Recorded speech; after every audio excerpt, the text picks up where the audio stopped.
Coucou les amis, c'est Sandra, j'espère que vous allez bien aujourd'hui, j'espère que vous êtes en pleine forme. Je me présente pour ceux qui ne me connaissent pas, je suis Sandra Ganval, écrivaine indépendante et coach pour les personnes souffrant de troubles du comportement alimentaire et d'obésité. Aujourd'hui, je vais vous parler du livre du docteur David Perlmutter, L'intestin au secours du cerveau, sous-titré « Choisissez les aliments qui soignent et protègent votre cerveau ». Qui est le docteur David Perlmutter? David Perlmutter est médecin neurologue, membre de l'American College of Nutrition. Il est président du Perlmutter Health Center à Naples, en Floride, Naples. Je ne sais pas comment ça se prononce en fait. Aux États-Unis et cofondateur et président de la Perlmutter Brain Foundation. L'un des premiers à alerter sur l'impact des sucres et du gluten sur la santé, le docteur Perlmutter est l'auteur de 7 ouvrages. Il a été récompensé pour son approche innovante des troubles neurologiques. Le prix du médecin de l'année 2006 lui a été décerné par la National Nutritional Food Association et le prix de l'humanitaire de l'année 2010 lui a été décerné par l'American College of Nutrition. Alors, ce livre est assez complexe, donc je vais essayer de vous le résumer. Il tente de faire de la vulgarisation, mais je trouve que c'est pas si simple que ça. Alors, j'ai noté 4 points à retenir. 1. Les bactéries que nous avons dans les intestins jouent un rôle primordial dans notre état de santé. 2. Notre cerveau et notre intestin sont liés et interdépendants. La bonne santé de l'un dépend de la bonne santé de l'autre. 3. Pour rester en bonne santé, nous devons lutter contre l'inflammation. 4. Il faut un régime alimentaire pour prévenir l'inflammation. 1. Les bactéries que nous avons dans les intestins jouent un rôle primordial dans notre état de santé. Hippocrate disait que l'origine de toute maladie se trouve dans l'intestin.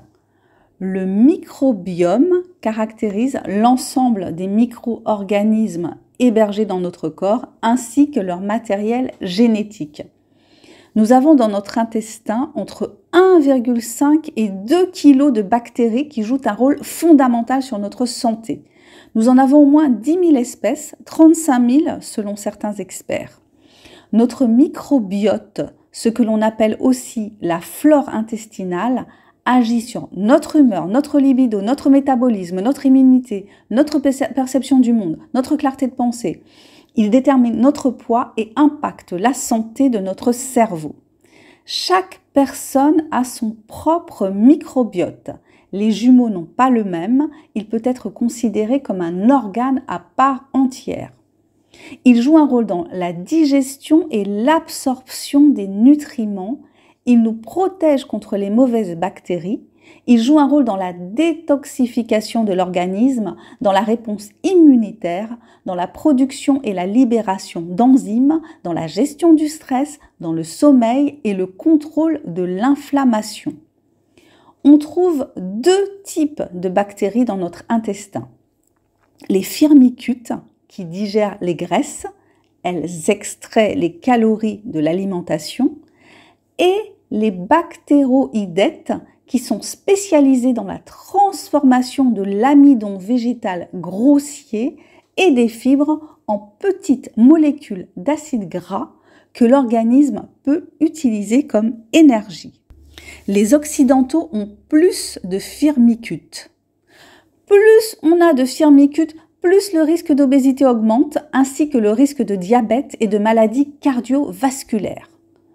On peut inverser le rapport en augmentant simplement la consommation de fibres alimentaires. L'exercice physique favorise la diminution des firmicutes et l'augmentation de bactéroïdes. L'exercice physique favorise la formation d'un microbiote varié. L'auteur propose un test pour évaluer nos facteurs de risque de maladie liés à la mauvaise santé de notre microbiote. 2. Notre cerveau et notre intestin sont liés et interdépendants. La bonne santé de l'un dépend de la bonne santé de l'autre. Le système nerveux central et le système nerveux intestinal se forment à partir du même tissu initial. Le nerf vague fait le lien entre les deux. 80 à 90% de la sérotonine, une substance qui contribue à la sensation de bien-être dans le cerveau, est produite par les cellules nerveuses de l'intestin. L'intestin synthétise plus de sérotonine, la molécule du bonheur, que le cerveau. C'est la raison pour laquelle les changements alimentaires peuvent être plus efficaces que les antidépresseurs. Les 3 facteurs qui nuisent à notre microbiome sont l'exposition à des substances qui tuent les colonies bactériennes ou perturbent leur composition, le manque de nutriments capables de maintenir les différentes populations de bactéries en bonne santé et le stress. 3. Pour rester en bonne santé, nous devons lutter contre l'inflammation. L'inflammation se traduit par de la chaleur, des rougeurs, des gonflements, mais dans le cerveau, il n'y a pas de récepteur à la douleur. Le marqueur de l'information du cerveau est la cytokine. C'est une protéine qui stimule les cellules chargées du développement du système immunitaire. Pour contrôler l'inflammation du cerveau, il faut conserver une glycémie correcte. Les molécules de sucre et les protéines cérébrales s'associent pour former de nouvelles molécules létales et provoquer une réaction inflammatoire au niveau du cerveau. Les aliments dont l'indice glycémique est important sont connus pour augmenter l'inflammation. Le stress via le cortisol provoque une inflammation au niveau intestinal. Le gluten rend l'intestin poreux et favorise l'inflammation. L'intolérance au gluten avec ou sans maladie cœliaque, c'est-à-dire allergie au gluten, augmente la production de cytokines inflammatoires, des facteurs qui sont essentiels dans les maladies neurodégénératives. Le gluten est composé de 2 principaux groupes de protéines, la gluténine et la gliadine. Les propriétés collantes du gluten interfèrent avec la dissolution et l'absorption des nutriments. Il provoque des perturbations digestives. Éliminer le gluten et le fructose transformé, limiter le fructose naturel des fruits, ce sont les conseils que donne le docteur Perlmutter. Un taux de sucre élevé dans le sang est en réalité le plus grand facteur de risque de dépression et de maladie d'Alzheimer. La dépression est une maladie inflammatoire. Une hypothèse serait que les antidépresseurs n'agiraient pas par rapport à la sérotonine, mais par rapport à la diminution de l'inflammation. Le poids et le manque d'exercice physique sont des facteurs de risque de dépression. L'alimentation agit sur les réactions émotionnelles. Les maux de tête, les douleurs, les nausées et les problèmes gastro-intestinaux sont fréquents dans l'anxiété et la dépression. Le docteur Perlmutter nous rappelle l'importance de la naissance par voie basse qui permet au nourrisson d'être exposé aux bactéries vaginales et intestinales de sa mère et ainsi de commencer à fabriquer son immunité. Il rappelle également l'importance de l'allaitement car les substances contenues dans le lait maternel jouent un rôle protecteur. Pour lui, l'obésité est une maladie inflammatoire de même que les pathologies mentales. La graisse viscérale contient une multitude de globules blancs inflammatoires. En 1994, lorsque l'American Diabetes Association a recommandé que les Américains consomment 60 à 70% de glucides, l'épidémie de diabète et d'obésité a pris de l'ampleur. La surprescription d'antibiotiques joue un rôle dans l'épidémie d'obésité car les antibiotiques modifient l'équilibre des microbes intestinaux. Il parle également de l'autisme comme d'une maladie inflammatoire, enfin avec multiples causes, mais une des causes serait l'inflammation. Il réfute l'influence des vaccins sur l'épidémie d'autisme. Pour lui, ce serait plus lié aux antibiotiques utilisés de manière anarchique. Le dysfonctionnement intestinal contribue au dysfonctionnement cérébral. Souvent, chez les autistes, on trouve un taux élevé de bactéries intestinales de type Clostridial, amatrice de glucides, qui sécrètent un acide qui est toxique pour le cerveau.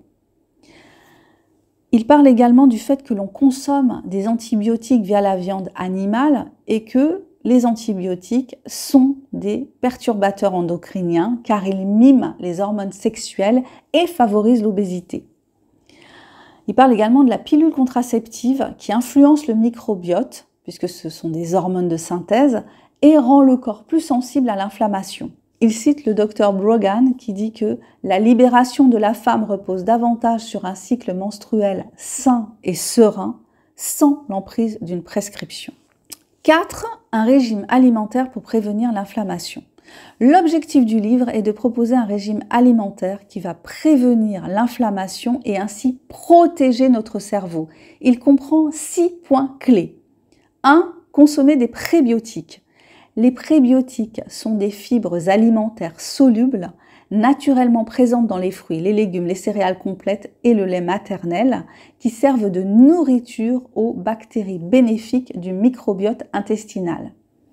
Deuxièmement, consommer des probiotiques. Ce sont des bactéries ou des levures vivantes qui, lorsqu'elles sont consommées en quantité adéquate, apportent des avantages à la santé, allant au-delà de leurs fonctions nutritionnelles habituelles. Troisièmement, consommer des aliments fermentés dans de la saumure.